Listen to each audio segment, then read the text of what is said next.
Al inicio, sabiendo que van a haber preguntas, tendremos al finalizar cada panel unos minutos para el debate y para cualquier consulta que quieran realizar. Como primera expositora nos acompaña la doctora María Elena Barbagilata, quien es abogada, egresada de la Universidad de Buenos Aires, constituyente de la Ciudad de Buenos Aires, ex diputada nacional, presidenta de la Comisión de Población y Desarrollo Humano, integrante de la Comisión de Legislación Penal y Mujer, Niñez y Adolescencia de la Honorable Cámara de Diputados de la Nación, autora de numerosas iniciativas parlamentarias sobre los derechos de la mujer, ex vicepresidenta de la ABA por 2 periodos, directora de la Comisión de los Derechos de la Mujer de la Federación Argentina de Colegios de Abogados e integrante de la Comisión de Reforma del Código Penal.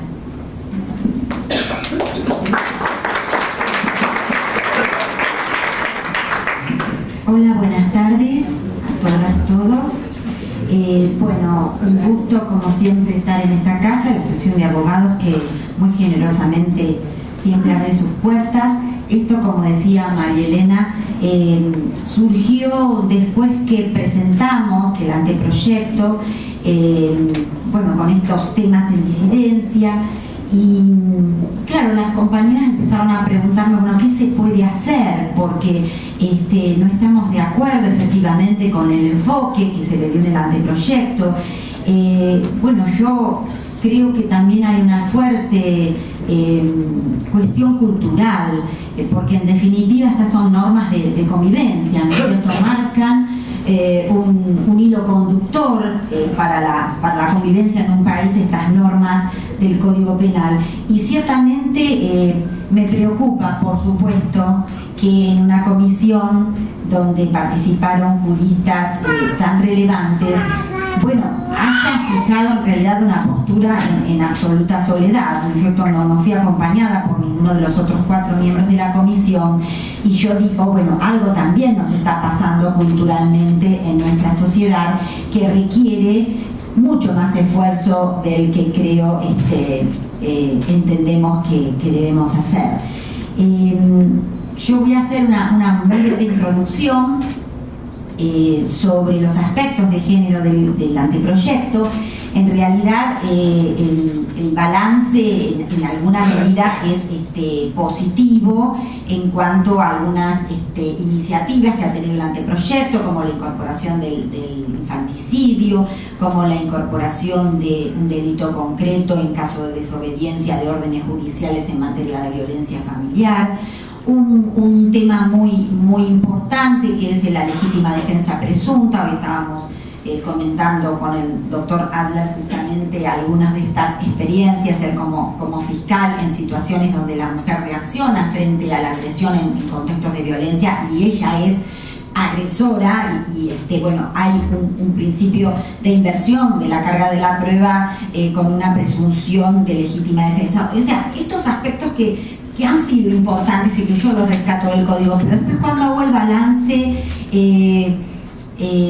más general, el saldo es preocupante, porque en aquellas situaciones que se afectan a cientos de miles de mujeres, millones de mujeres, como es el tema de los derechos reproductivos, salud sexual y reproductiva, todo lo que tiene que ver justamente con aborto, algunos aspectos de los delitos sexuales, estos temas que tienen que ver con prostitución, trata sobre todo el tema de prostitución, afectan cientos de miles de mujeres. Allí hay como un núcleo duro donde impera también en el derecho penal una mirada absolutamente machista, absolutamente patriarcal, hace honor a la naturaleza de un derecho penal que es controlador, represivo y que tiene un control social sobre las mujeres.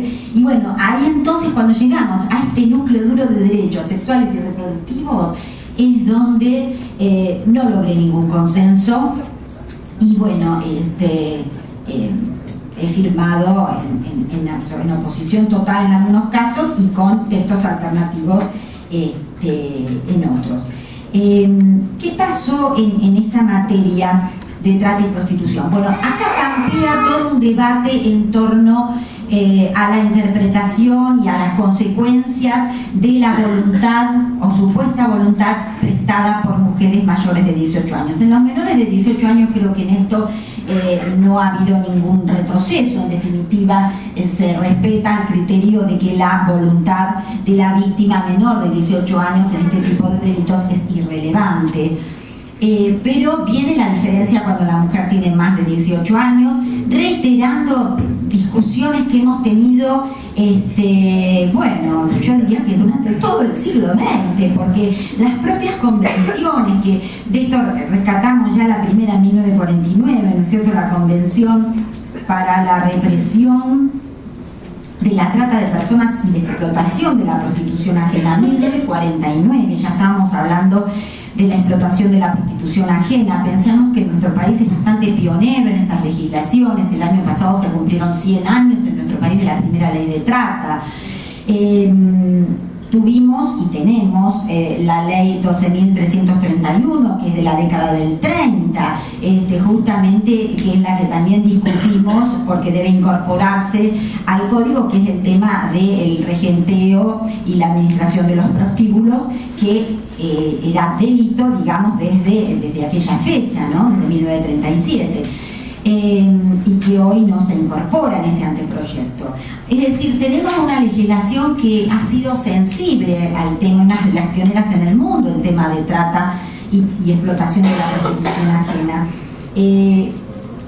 Por eso este tema de la relevancia o irrelevancia del consentimiento viene atado también a los fuertes intereses que una u otra postura evidentemente defienden en la medida en que yo digo que la voluntad de mujeres mayores de 18 años pueden tomar atípica la figura, bueno, estoy en definitiva, casi diría yo, anulando la aplicación de estas figuras delictivas. Los que hemos analizado los expedientes, por ejemplo, de trata de personas antes de la última reforma, que justamente hace hincapié en la irrelevancia de este consentimiento, nosotros podemos analizar, por ejemplo, procesos en años donde la víctima, mujer mayor de 18 años, ha ido 10 veces a declarar, porque esta es la realidad de los procesos, y después, bueno, hay miembros aquí vinculados al Poder Judicial que pueden ilustrarnos mejor.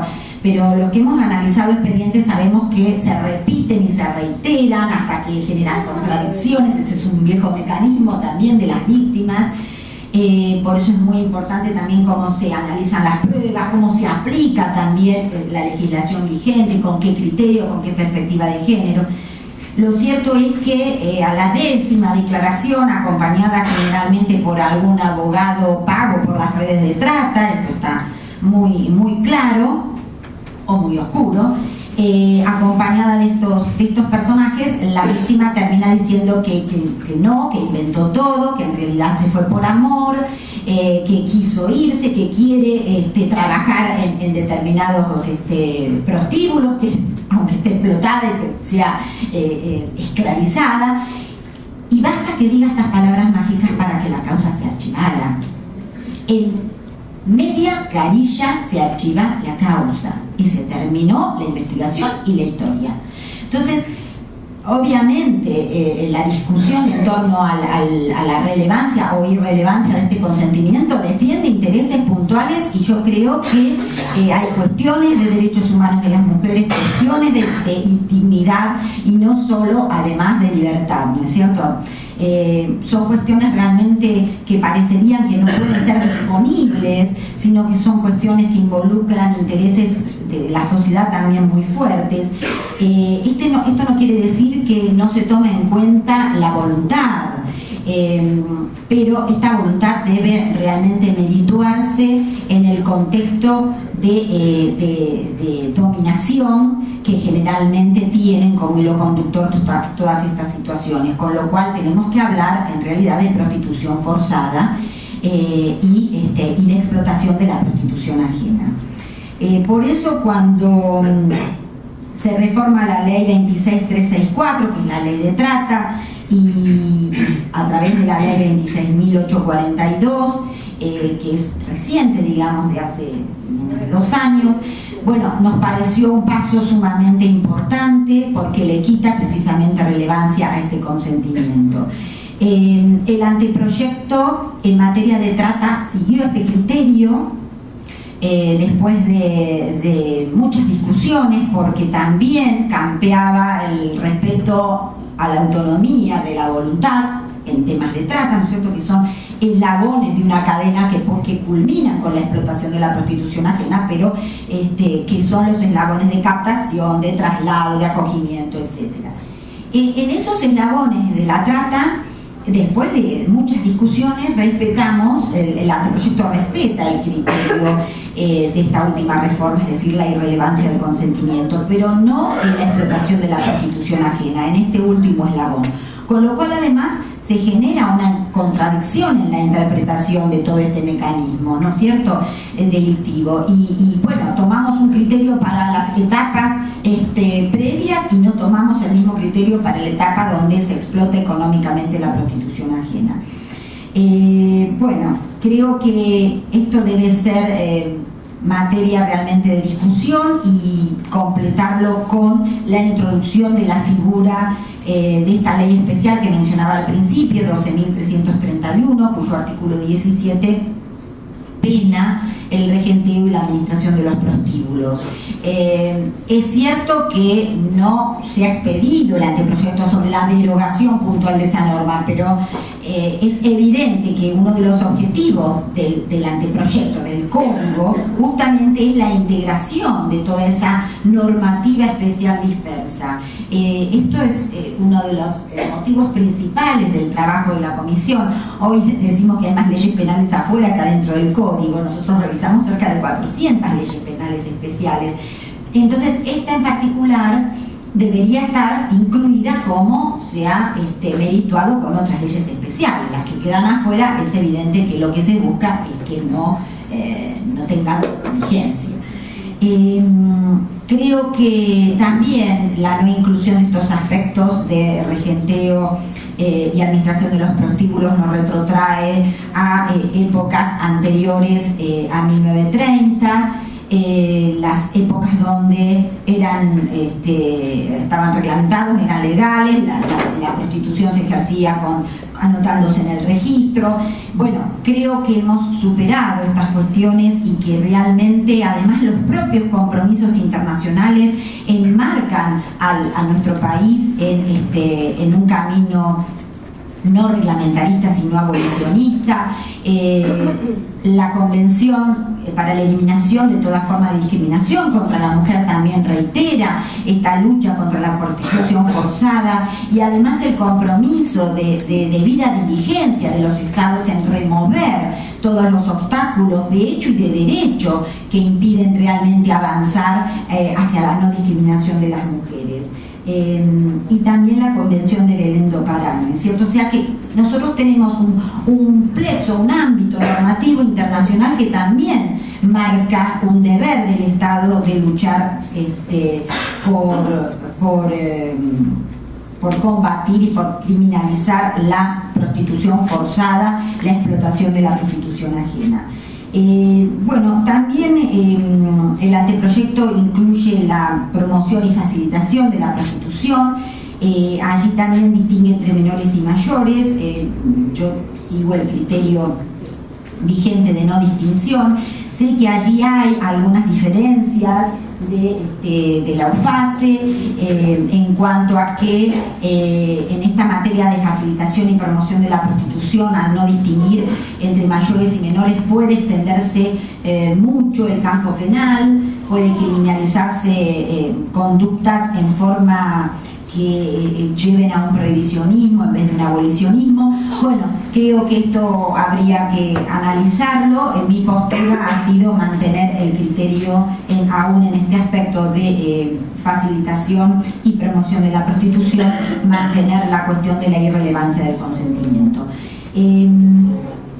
Creo que es una oportunidad que nos damos. Se habla mucho en general del código en lo que tiene que ver con aumento de pena, la reincidencia, la peligrosidad como realmente caballitos de batalla de una andanada punitiva muy fuerte, y hay un gran silencio en lo que se refiere a los temas de género en el código. Por eso, por eso creo que nosotros tenemos que dar este debate cultural que está detrás de estos planteos, y bueno, estoy a disposición para poner este granito de arena en todos los ámbitos que consideremos necesarios. Muchas gracias.